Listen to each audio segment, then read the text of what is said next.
Hello and welcome to the Just Interesting podcast, episode number 83. It's as if we've always been here and this is going smoothly from the very start. Hello everyone and thank you for joining us. Should be episode 84, Robin. It's 84 now. That was episode 83 was a half-hour special where you got a glimpse behind the scenes. Hello, casual gamer. So today's episode is just Martin and me. Alex is sadly away on a punitive exercise because there's not enough space in prison anymore because, you know, some people keep hogging the cells, don't they, Martin? So Alex Sorry, my streaking days. I've had therapy. I am back and we'll see how it goes. I mean, no promises. That's the kind of, that's what you say. When you come out of therapy, that's what you say, right? It's no promises. No problem. The first thing. You know, you can never say that you're fixed, you know, that's true. So so Alex is on a chain gang in the Outer Hebrides, mining whiskey, I think. That's what they're doing out there. That's how they make whiskey, right? Yeah. I'm pretty sure it's right. Yep. Yeah. Raven Meakin says it's a Christmas miracle, referring to Martin coming out of prison for streaking or referring to the sound. I mean, the technical problems that definitely didn't happen and certainly never existed because we're pros. We know what we're doing. Anyway, so today we thought we would discuss a mystery that seemed like it was solved and then came back again and seems like it's still ongoing, still unsolved. And that's the tragic death of Hollywood star Natalie Wood, who died at the ripe old age of just 43 years old under very mysterious circumstances. And Martin has done some looking into this. He'll be our host for this topic. But before we get stuck into that, we'd like to talk to you about what we learned this week. So Martin, tell me, what did you learn this week? Yes, so I learned something that might offend shorter people. So apologies if there's anyone who's shorter than average out there. But it's basically the whole thing. There's this whole thing, isn't there, that tall people often earn more in their lifetimes than shorter people. Yeah, and it's quite a common thing that's kind of repeated over and over again. Well, I've heard it a few times anyway. And it's often said like, oh, tall people, they're often they're maybe more intimidating or command more, I don't know, more respect because they're kind of taller than their peers or whatever it is. But it seems to be almost like a social thing of like, oh, they're tall. Like let's there's an inbuilt part in our psyche that says, oh, we must respect people that are taller. Yeah. And that's repeated quite often. But apparently there's a study, and this article is actually a few years old, but I'd come across this before, so I thought I'd bring it up. Oh. There's a study that suggests that actually it might be that tall people actually earn more than shorter people because on average they're cleverer and have better social skills than shorter people. Whoa. Which highly controversial, isn't it? Was this study carried out by tall scientists or short scientists? Oh yeah, they're all people from the Netherlands who are all over 6'4". No,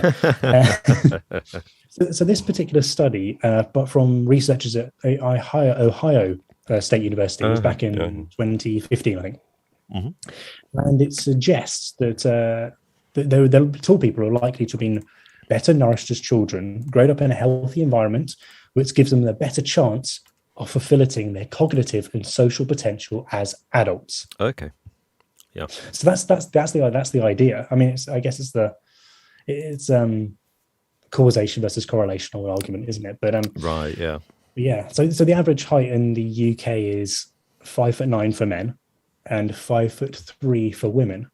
So I don't know whether you're above or below that, Robin. You're pretty about that, aren't you? If 5'9" is the average, then I'm technically above average. Yeah, you're incredibly you're taller than me, so you must be well above average.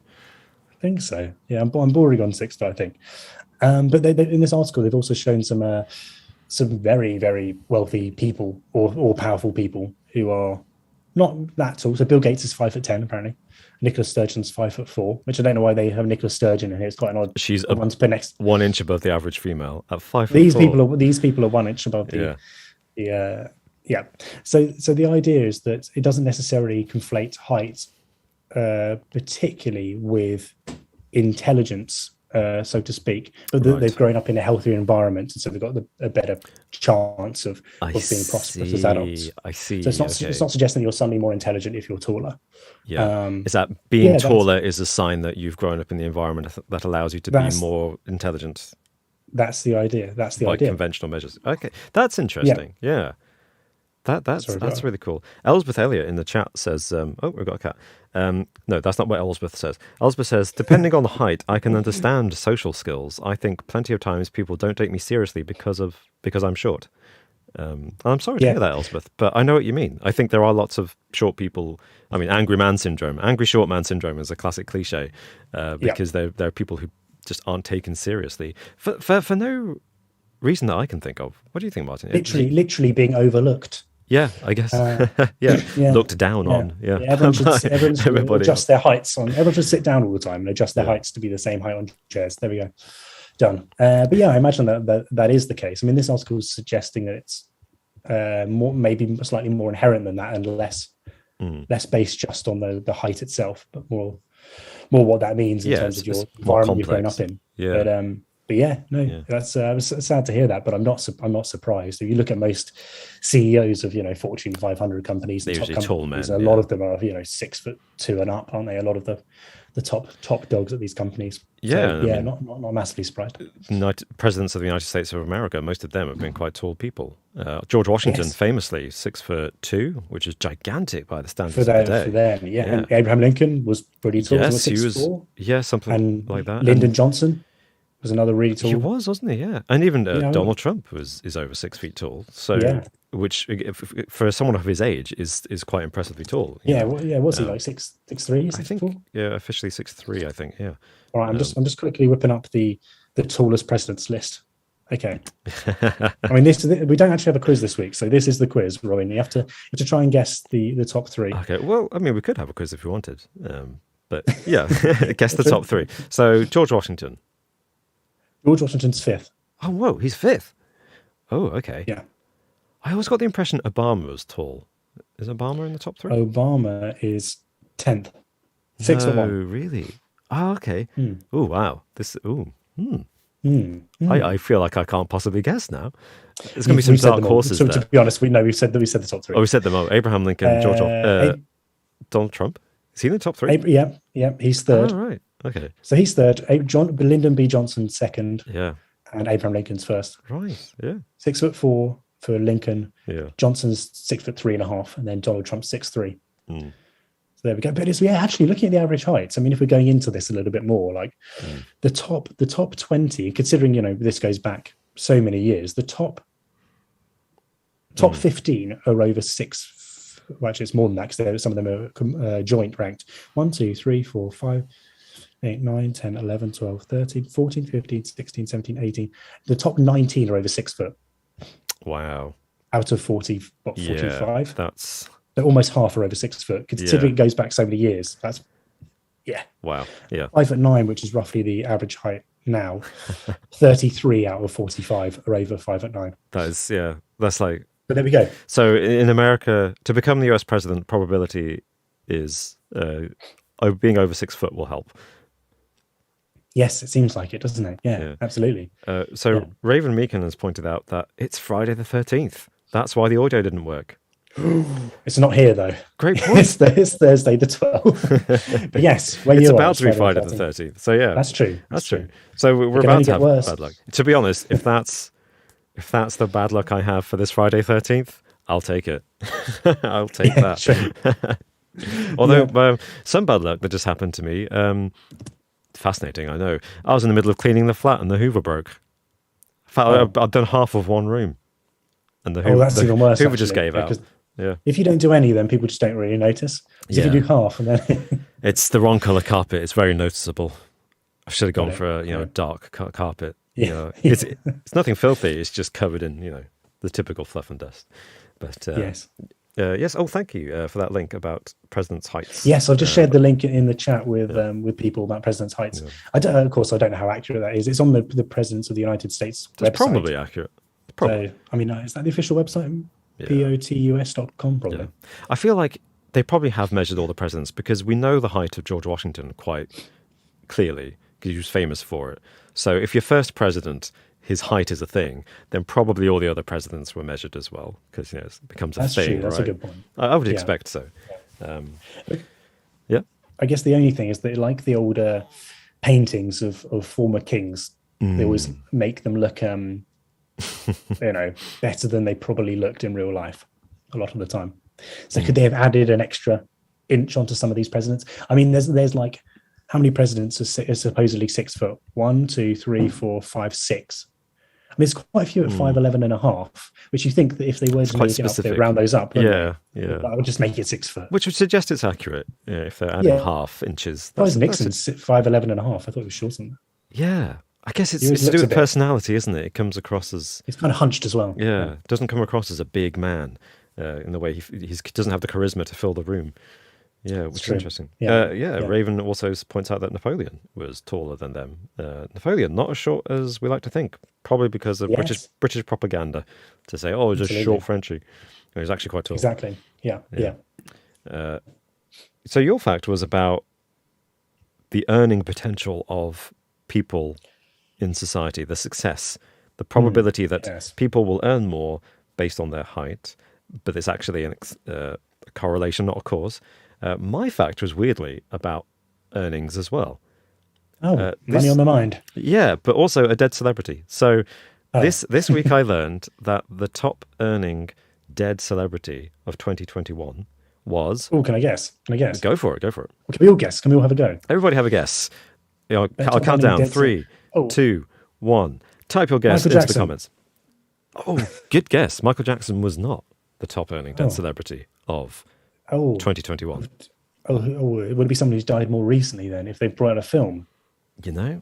I like your thinking, but not really. It's going to be a music artist with royalties, surely. So music artists are up there. I think Michael Jackson was the third highest earning. Okay. Elvis Presley was the fourth or the fifth. But the highest earning, dead celebrity was Roald Dahl, the author. Oh, okay. Yeah. Because, the film The Witches came out. And so everything that he wrote is within copyright, belongs to the Roald Dahl estate still, because he died relatively... He's got 70 years after his death, it's within copyright. And all these films and the merchandise, and every time the books get reprinted and every time they sell, the royalties go to his estate, his family. And $513 million in 2021. What? I know. $500 million went to Roald Dahl. What? I know. Imagine it happened to be his benefactors of that. His family do not have to work. Yeah, they are safe and sound. Yeah, very true. Wow, that's amazing. $500 million just from royalties. Yeah, I think a lot of that is Netflix, because Netflix did a massive deal to adapt everything he ever did. So I think most of that is Netflix, but still, I mean, the Roald Dahl cinematic universe is here. Oh gosh, it is. Yeah, I mean, to be fair, that's an acceptable one. You know. Yeah, 100%. In his mind, they existed in the same world. So why not? Why not? They're also really good, and there's a finite amount. Yes, they can't just keep on going over them. That's true. It's not like the Marvel films, which just keep going. Yeah, to make up a new story. Yeah. So normally at this point in the podcast, we discuss comments that we like from recent videos. But because it's live, we've been responding to you. So thank you for joining us. Thank you for commenting. Just so you know, this is being live streamed, but only to our wonderful Patreon supporters and YouTube members and other special individuals who give us their support, because you're all wonderfully kind people, and without you, we just couldn't keep going. So thank you so much. We try to do at least one live stream podcast that's available to everybody when it's live. All of our episodes will be available to everybody on podcast platforms and on YouTube after they've gone live. But for this particular live stream, it's just our wonderful Patreon supporters and YouTube members. And if you want to join them, then please do head over to patreon.com/justinteresting or become a channel member on YouTube.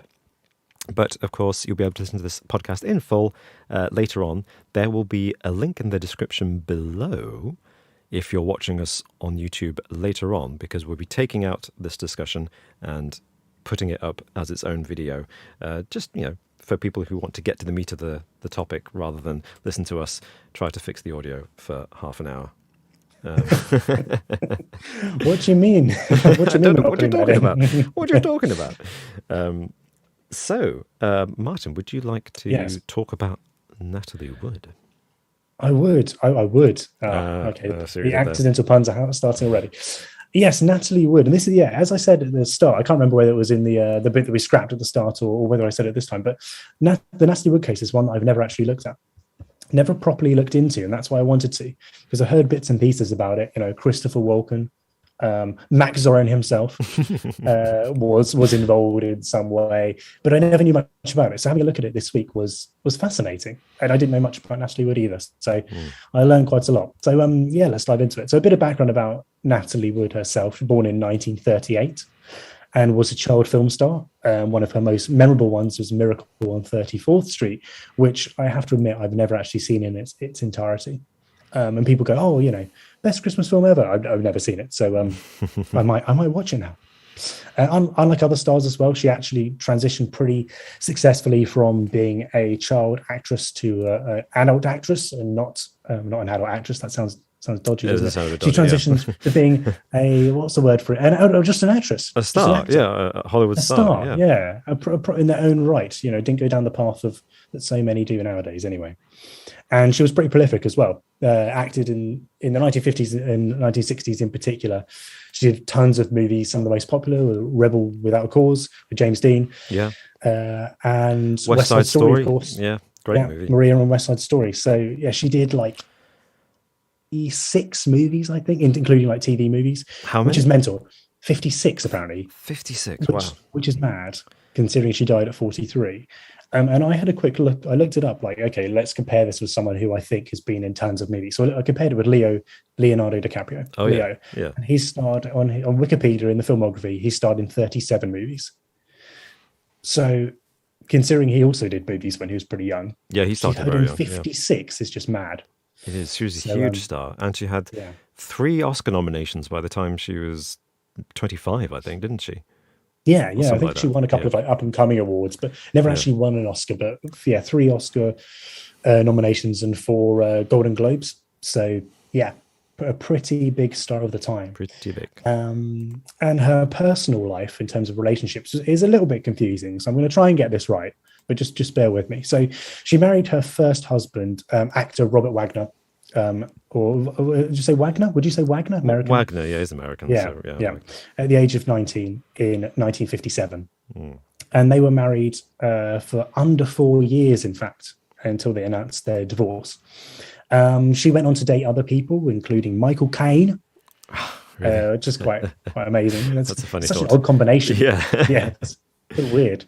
Oh, lost the buzz. Yeah, it's a weird one. And Warren Beatty. Before she then married a British film producer, a guy called Richard Gregson, in 1969. But actually, they got divorced a couple of years later as well. And their divorce was finalized in 1972. And then after that, she actually had a couple of relationships and then returned to her first husband. They rekindled things.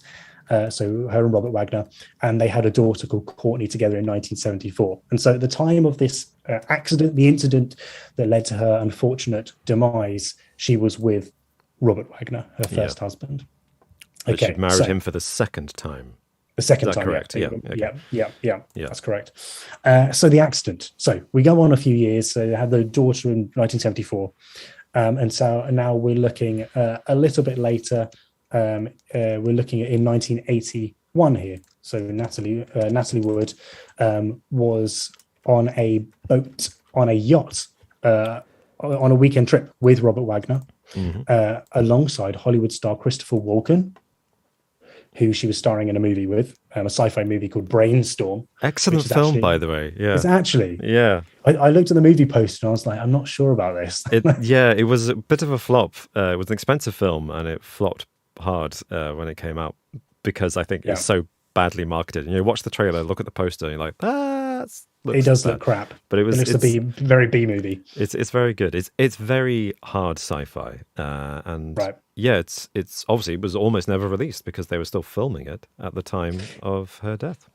Yeah, well, she died in 1981, didn't she? November 1981, and it was finally released in 1983, I think. That's correct. Yeah. So a while for it to come out post, obviously.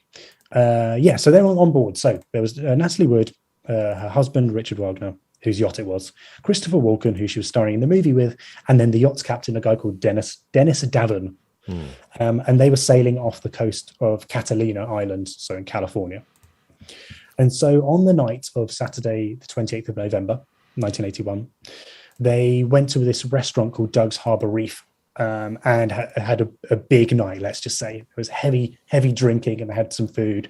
And they drank so much, in fact, that the restaurant manager, a guy called Don Whiting, later said after the investigation that he was worried that the four of them, so it seems odd that the yacht's captain he included here too, like surely the captain should be staying sober. But anyway, all four of them were too intoxicated to make it back to the boat safely. He was worried that, that something would happen, which, is he predicting the future here? So they then returned to the yacht, where an argument occurred between Wagner and Walken. And there's a little bit of a dispute at the time, or in the investigation, about what this argument was about. Wagner said that they were arguing over career advice that Walken had given Wood. But later on, as we'll find out, Dennis Davin said that it was actually about something else, something more personal, between Walken and Wood. Right. So Dennis Davin, the yacht's captain, said that Wood had been getting closer and closer to Walken during this weekend. That she had, in fact, become infatuated with Walken, and the fact that they'd been drinking a lot during this meal meant that they were kind of laughing and flirting, and as a result, her husband Robert Wagner had been getting a little bit irate, to say the least, about what was going on. He was not doing so good. Something that he denies, but he does admit that there was an altercation between the two of them, not physical, because they managed to calm down before it got to that stage, but there was an altercation on the night of Wood's death. And so Wood apparently left where this argument was occurring and went to like her room, supposedly, around the time of this argument. So they left the restaurant around 10:30, I think, and got back just shortly after that. Just after 11 p.m., the crew on the boat, so all of them, realised that Natalie Wood was missing, as was the dinghy that was used for her to get back to the boat from the shore. So she was missing, the dinghy was missing. Now at 1:30 a.m., so this is almost 2.5 hours later, a call was made to the shore from the boat. So that's one thing that immediately, comes up. Why was there such a big time period between them realizing that she was missing and calling the shore? And one thing could be that with the dinghy missing, they think that Natalie would have just, been fed up of the argument and the arguing, and had got on this dinghy and tried to go back to shore. So there was kind of no reason to worry. But that seems kind of unfeasible for a couple of reasons, and we'll get onto those in a little bit. But basically, this first call was made at 1:30, almost a couple of hours after she went missing, or more than a couple of hours. Then a second call was made to the Coast Guard at 3:30 a.m. So this is a long time after she supposedly disappeared, over 4 hours later, which is mad. And then so the Coast Guard got involved, looked around the shore, and her body was found face down, floating approximately a mile from the boat. So she was found dead the next morning. Yeah, and she wasn't dressed, was she? Fully, she was. No, she was found in basically night clothes, and so that's another thing. Like, if she was going to get on this boat and travel to shore or to get away, that's not the clothes you'd be wearing. So that's one thing that's definitely worth noting here. And so the next day, the autopsy was performed, and the medical examiner noted that her alcohol levels in Wood's bloodstream were 0.14. But I looked up on a chart what this means, and it basically means that you're very inebriated. You're not just tipsy, you're properly drunk, would be stumbling around. Right. You'd be really out of it. And so she was impaired at the time of her death, significantly impaired. Another thing to add to this is that she was actually taking some seasickness pills and painkillers at the same time, which could potentially increase the effects of the alcohol too. So she could have potentially been incredibly inebriated and not really knowing what was going on, which kind of backs up the idea that she could have had an accident. Yeah. So anyway, the autopsy was performed, and the medical examiner said that there was severe bruising on her body. on her face and on her limbs, which was consistent with a fall overboard. So it's really backing up the idea that she was really drunk. She tried to get into this dinghy, or untying it, got in trouble, fell overboard, hit herself, and then drowned because she couldn't swim. That's one of the things. She was terrified of water because she couldn't swim. So much so, in fact, that on certain shoots previously, when she'd been filming, she had asked to not film in water, but instead film in like a more like shallow pool, like a regulated pool, as opposed to in like a reservoir for one of her scenes in one of her films. So she was definitely like terrified of water. So would she be really a knight be trying to step into a dinghy to get back to shore? Even if she was drunk, it seems unlikely. This is something her sister brought up after her death as well. But also, just to hammer the point home, Natalie Wood published an autobiography before, several years before she died, and she says in the autobiography that she has a deep, terrified fear of seawater. Deep water, I think, dark water she calls it, but seawater, she specifically says seawater. So there's no doubt that she was absolutely terrified of going into the water, particularly seawater, and that's where they were, in a bay, admittedly, but, Yeah, it also seems mad that she's okay going out at night and then coming back to the boat when it's pitch black in the dark water. That must have been scary in itself, but yeah. I mean, in fact, there was a really quite horribly ironic moment where she was filming one of her movies. You might know which one, Robin. I can't remember. And there's a scene where they were in the Bay of Catalina. Like the scene was in the Bay of Catalina, and the idea was that she had to be thrown overboard into the water. And of course, she refused to do it because she was scared, terrified of the water. And so a stunt double came in and performed the scene for her. And the stunt double actually got caught in the reeds underneath the boat and almost drowned as a result. And this was early on in her career. Oh my gosh! And it's almost scary. Like a horrible foreshadowing of what eventually happened. In the same body of water, which is really terrifying. But yeah, that's just as an aside. But scary. That's a spooky coincidence. Spooky and terrifying. Yeah. And so anyway, the coroner says that basically this is an accident, a really unfortunate accident. She couldn't swim, and no one's to blame, apart from the fact that there was an argument between Walken and Wagner, which meant that she was left alone, and that was unfortunate. And it was raining that night as well, so it's slippery, slipped over and fell in. And so the case was shut until 30 years later in November 2011. And on November 18th, 2011, the ship's captain, so Dennis Davin, admitted in an interview actually with NBC that he had initially lied to police when he was interviewed back in 1981 because he was scared of Wagner and being basically told to keep shut about it. And he stated in this time that Wagner and Wood had in fact had a row that night, as well as Wagner and Walken. And it got incredibly heated and items were being thrown and smashed in their cabin.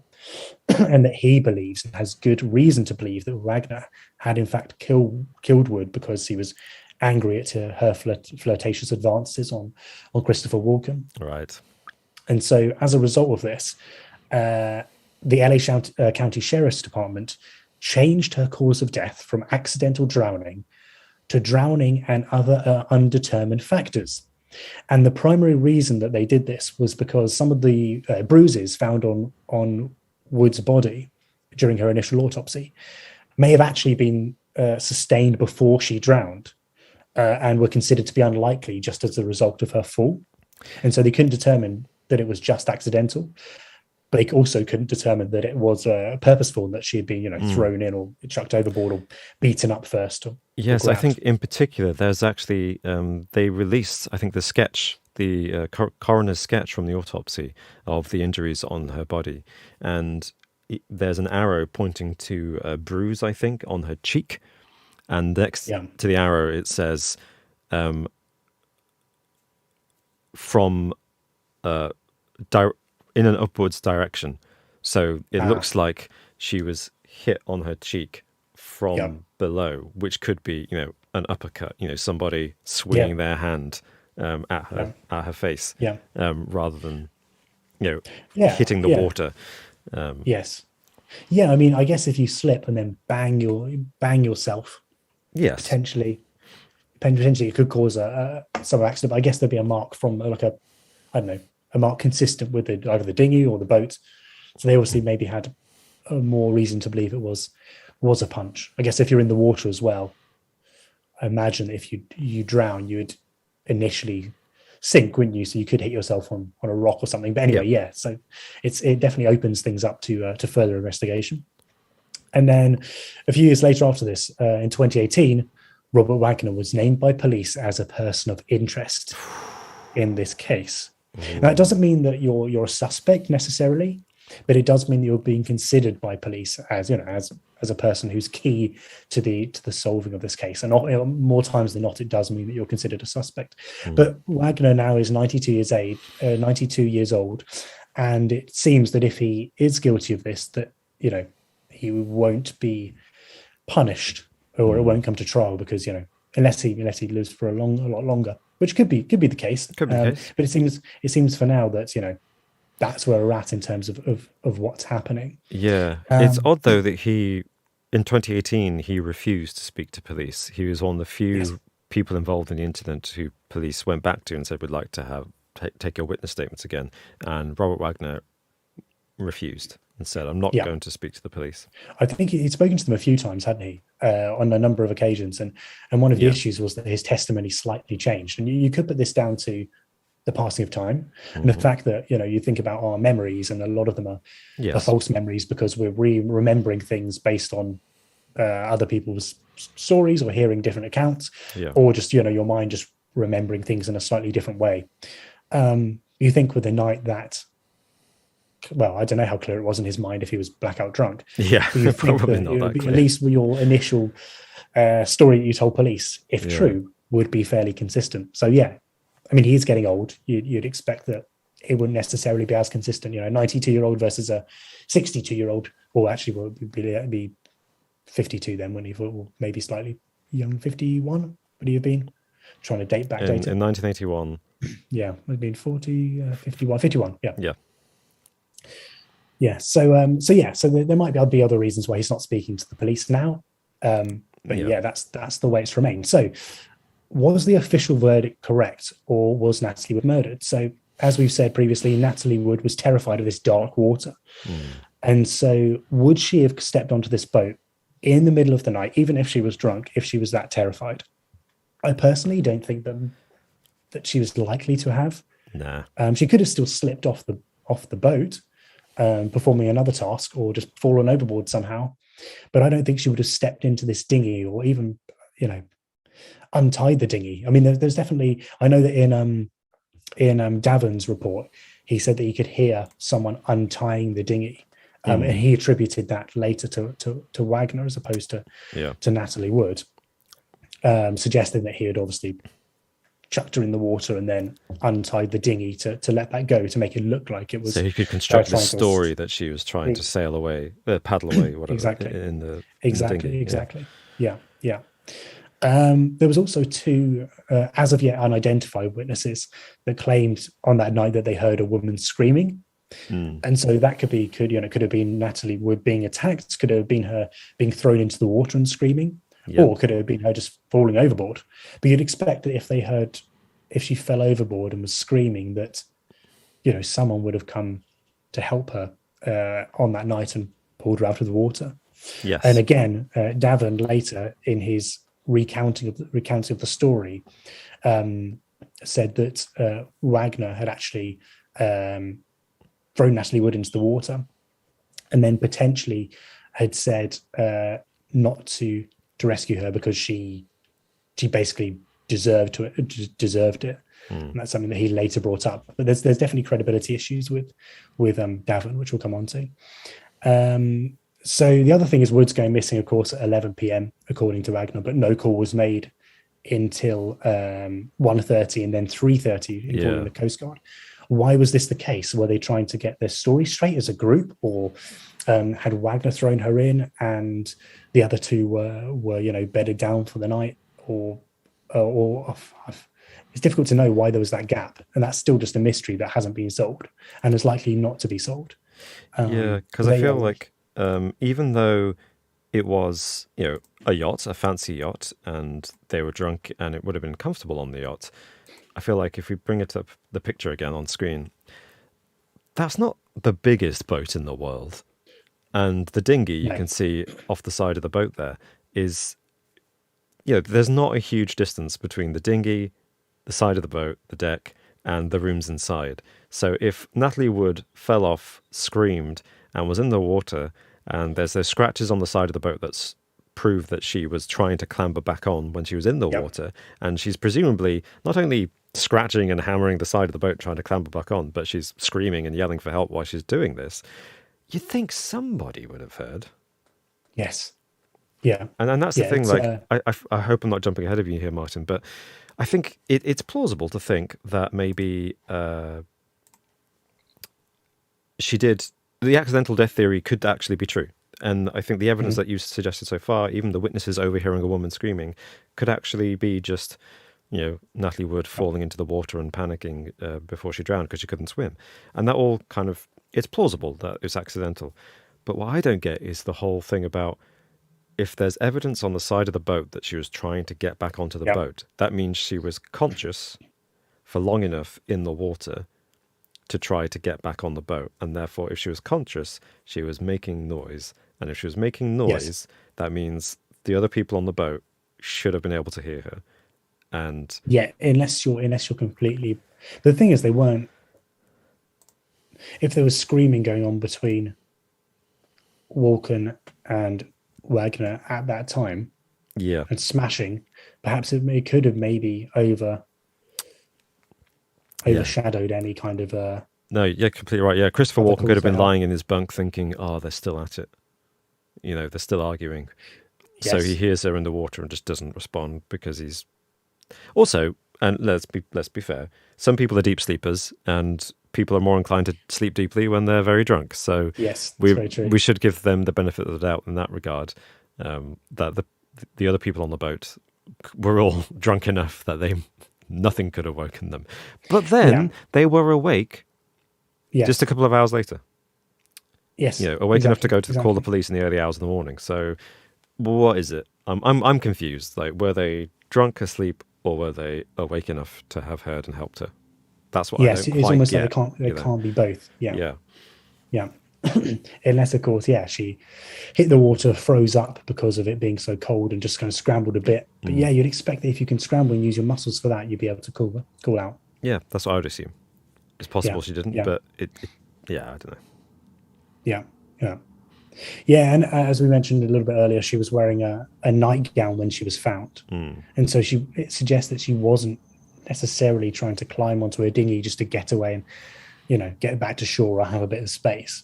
Not that she wants to do that anyway, being terrified of the water. Like two things there. You don't go into a dinghy in your night clothes unless you have to. And she's not going to be going into that water by herself. You're not going to be going into that dinghy by herself.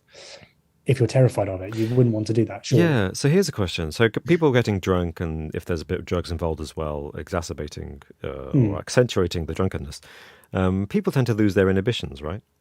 But in your experience, Martin, does drunkenness make you overcome your fears or just your inhibitions? As a prolific streaker, how do you find drunkenness affects people's behavior in that way?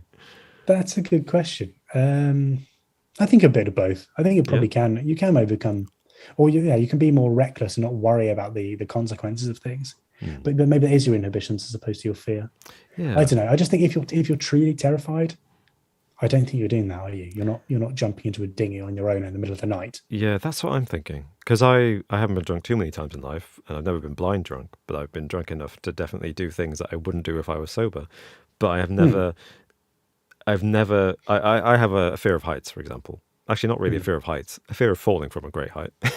And I've never, when drunk, thought, I'm going to climb that really tall building. In fact, I've done the opposite. I've looked and thought, if someone who's drunker than me has said, I'm going to climb the scaffolding, my brain has gone, not while I'm drunk. that's the recipe for Yeah, disaster. That's that not going sounds to happen. even worse. And I've Yeah, discouraged that yeah. person from doing it. And luckily enough, nothing bad has ever happened. So I, It's also just mad. Like, also the other thing is, what's she going to do? Like, either get into the dinghy and go off into the sea, or if she goes to the shore, what's she going to do there? Either she's like where she's staying and her lodgings are on the boat. Like, it's one of those that you're like, well, it'd be yeah, great to get away. But I can't. There's nowhere else for me to go yeah. at that time, especially. I guess that's it. Like, was she?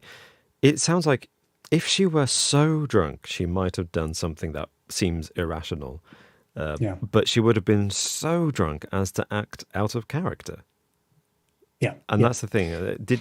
Would she really be likely to act so out of character? I don't know. It seems like everything, the official story that explains the accidental drowning, to me, doesn't really make sense No, in terms of no, Natalie Wood's behaviour. Yeah. it just doesn't quite add up, does it? There are too many conflicting factors in play. Yeah. Yeah, Rocket Summer. Welcome, Rocket Summer. Thanks for joining us. Comment says, I'm skeptical of a lot of evidence in this case, but the constant arguing and presence of someone who likely exacerbated the marital problems between Wood and Wagner is a recipe for disaster. And I mean, I think you're right. That's regardless of what actually happened on the night she died, Yeah. that whole trip on the yacht was, in a way, a disaster waiting to happen in some respect. When their marriage is a bit tense, and Christopher Walken, who Natalie Wood is spending a lot of time as the lover of in this film, are getting close. Yeah, it seems like a bad idea. Yeah. Yeah. It's I don't. It does strike me. I'm not quite sure why Christopher Walken's there on the boat with them, regardless. It seems like such an odd thing. Like, yeah, you got the captain there, you got a married couple, and then just Christopher Walken. Well, they were making the film Brainstorm at the time, so I guess Natalie Wood. Yeah. I agree with you. Maybe that's it. Maybe that's the source of Why- the tension. It's like Robert Wagner is, why is he here? And she's like, he's my new friend. And I imagine Christopher Walken is, Christopher Walken will do anything. Yeah. Does he even know where he is and why he is at any given moment in time? Yeah. It's pretty crazy. But yeah, later, Davin, he said all these things. But he also said that Wagner actually gave him like a job after Wood's death and let him live in a home, in his home. But he was basically kept under lock and key to keep his mouth shut about what happened on the boat. Very strange. Which is very strange. And it doesn't. I mean, it kind of doesn't make sense that if Davin was pressured into keeping his mouth shut, that he would want to work for someone he knew killed Natalie Wood, regardless, right? So I think when you're looking at Davin's later testimony and him implicating Wagner in this, I mean, he says that he only wanted to bring this new evidence to the surface because he kept his mouth shut for so long and he didn't want to die without people knowing the truth. Yeah. But then you look at it and you're like, okay, well, he's released a book about it. He had a podcast about it. He's been on the news. He's been on TV shows. He's done all this. He's become a bit of a celebrity and obviously profited quite nicely out of it. Yeah. Is this his retirement plan? It seems like it, yeah, because the fact that it suddenly comes up again in 2011 suggests that maybe he was needed a bit of dough, a bit of quick cash, so he decided to resurrect and flog that dead horse. Resurrect, and flog that dead horse. I mean, only the one thing that does kind of corroborate his evidence is the fact that when he was drunk a few years earlier, he actually phoned the sister of Natalie Wood. I think it was the sister. Lana Wood, yeah. Yeah, that's his sister, isn't it? Lana Wood. Yeah. And basically said that this is what happened, that Wagner had killed her in this rage, thrown her into the water. And that corroborates with his later testimony. Yeah. So there's that. So there's evidence to believe that Devon at least believes his story. He may not be right about Wagner killing Natalie Wood. Yeah, or is at least consistent with the story. Yeah. He's consistent with it. False, but he's consistent. True, yeah. So, yeah. Because that's the thing, isn't it? That's what prompted police to open, you already mentioned this, in 2011, to reopen the case and investigate, is the fact that all the people, Christopher Walken and the ship captain and the witnesses on shore, their stories have stayed the same throughout the years when they've been interviewed and asked about it, whereas Robert Wagner's has changed. Yes. And so Yep. that's kind of what really compelled them to reopen it. And Yeah. they also interviewed somebody who used to be Natalie Wood's neighbor. So back in the 60s when she was married to Robert Wagner, I think.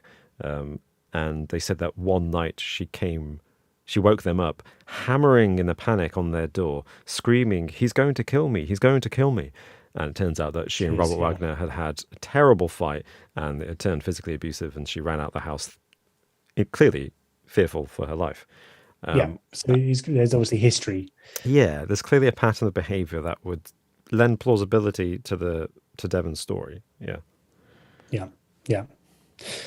So yeah, I mean, I'm interested to know what people think in the comments and at home. Yeah. If you're watching this at the time, live on YouTube, so our Patreon members and our YouTube supporters there. But if you're not, let us know in the comment section below, and let us know what you think of this particular case. I mean, it's an intriguing one, and one that I'm not sure will be definitively solved. No, because Wagner becoming a person of interest is definitely a move in the, not the right direction, but it's a move in a direction. Absolutely. And there's obviously a reason for them to bring him into it as a person of interest. So I don't know. We'll see whether that goes any further, or whether he'll potentially die before that does happen. I think given his age, I think you're right. Nothing is likely to happen.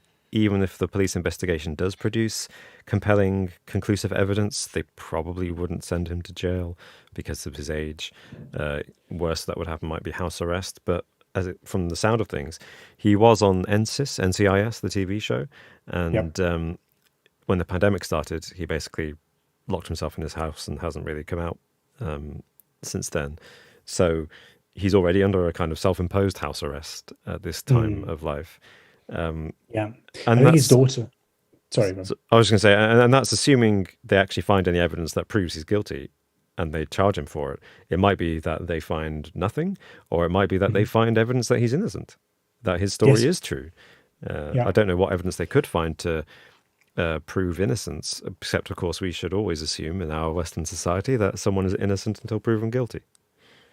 Yeah, I mean, it's one of those, isn't it, that if they haven't found anything by now, it does kind of suggest that what more evidence can they be that's not just witness testimony? I mean, there's also the question of the statute of limitations, right? So It wasn't officially a suspicious case. It was closed as an accidental death, just like 5 days after I think 12 days after she died. The case was closed back in 1981.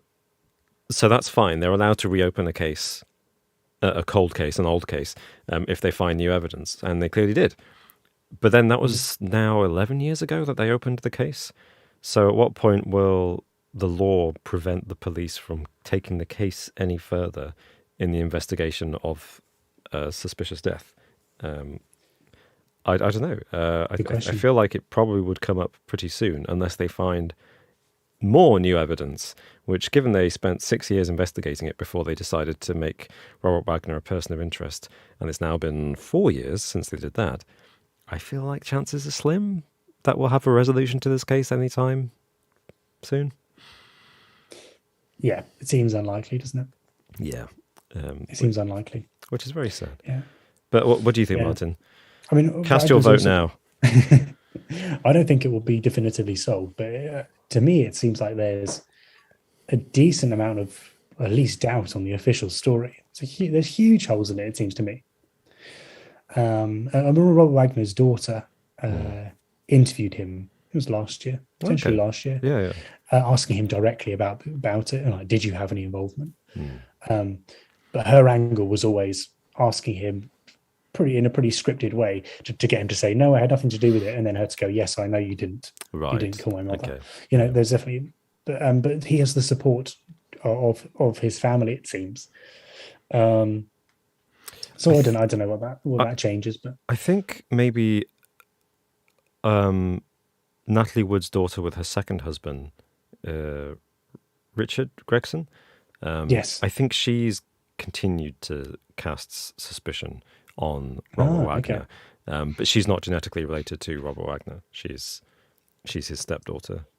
Yeah. So It's interesting how often that happens. Like, it happened. Have you seen the documentary The Staircase?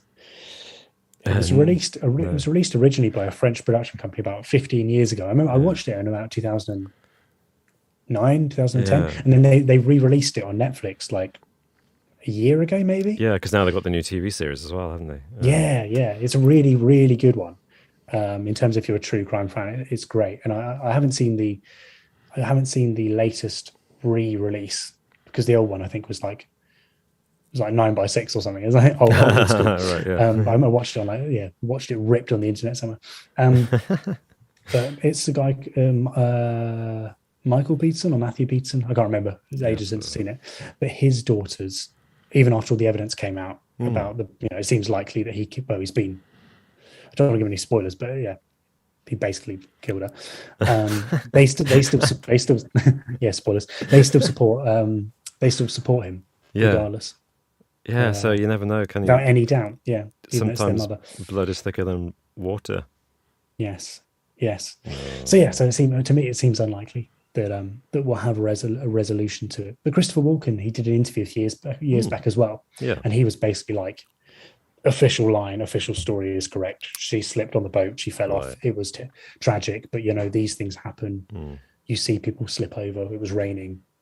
Right. When asked if he was how he felt about reopening the case, he was like, I'm not so sure. So yeah, well, it's got to be quite traumatic for him because he was directly involved in the whole thing, and yeah, exactly, at such an early stage in his career as well, with someone who presumably was an acting idol for him, because he would have grown up watching Natalie Wood, and to suddenly become good friends with her and possibly hints of romance. It must have been quite traumatic for him, let alone for Robert Wagner, let alone for everyone else involved. You know what I think? I bet the truth lies in between, and that there was physical violence between Robert Wagner and Natalie Wood, hence all the injuries. And then in an angry huff, she walked out and he's like, yeah, good riddance, and just goes to bed. And then she drowns. And maybe he did go looking for her, and he was too drunk to have the wherewithal to save her. He left her. Maybe there's a bit of a lie on his part, like the whole dinghy story. Maybe he's like, yeah, she tried to go on the dinghy and she fell into the water. Maybe what actually happened was she's in the water, he's drunk, and like, how can I save her? And he like, I'm going to untie the dinghy, get into the dinghy, and I'm speculating wildly here, but I'm saying that's the kind of thing a drunk person might do, in the kind of like, how can I help them? What can I do? I'm panicking. And then when he's officially asked, he's like, yeah, she tried to get into the dinghy. I had nothing to do with it. Right. That's what I think. I think there's probably somewhere in between is the truth. And the ship's truth captain often does lie in between. Yeah, because the ship's captain didn't witness it. He's got a strong sense of his story, but he didn't see it happen. Even his own story doesn't claim to have seen it happen. He just says, I saw them fighting, and I think he pushed her into the water, right? Yeah. That's not the the same. I mean, he says I know that. He's quite firm in his assertion, but it doesn't mean that it's right. Yeah, exactly. So, not to belabor a point, I agree with you that we'll never know, but I think we can make an educated guess. But please do tell us what you think, either in the comments below on YouTube, or if you're listening to us on a podcast platform of your choice, let us know on Twitter. I'm at AllTimeRobin. I'm at MartInteresting. Or you can contact the channel at JInterestingYT. Woohoo! Yeah. And if you want to get more live stream goodness from us, we also have a Twitch channel, twitch.tv / just_interesting, where we do some gaming streaming and the occasional podcast. We might actually, I was thinking about doing a podcast live stream on Twitch, because there's a quiz function, a widget for interactive quizzes. How exciting would that be? No promises, but it might be fun to do. And of course, thank you to all of our lovely Patreon supporters and YouTube members. You're amazing and you keep us going. And thank you for joining us for this exclusive podcast, and free from all technical problems. Thank you so much. And thanks, Martin, for telling that story really well, and for kind of like laying out the different facts and the complex kind of backstory to the whole thing. So thank you. Oh, no trouble. I've really enjoyed having a look into this one. And after this, as soon as this finishes, I'm going to go and watch it because, of course, it's the right time of year. Yeah. Well, thanks for watching, everybody, and see you soon. See you soon. Good Bye-bye. night. Bye.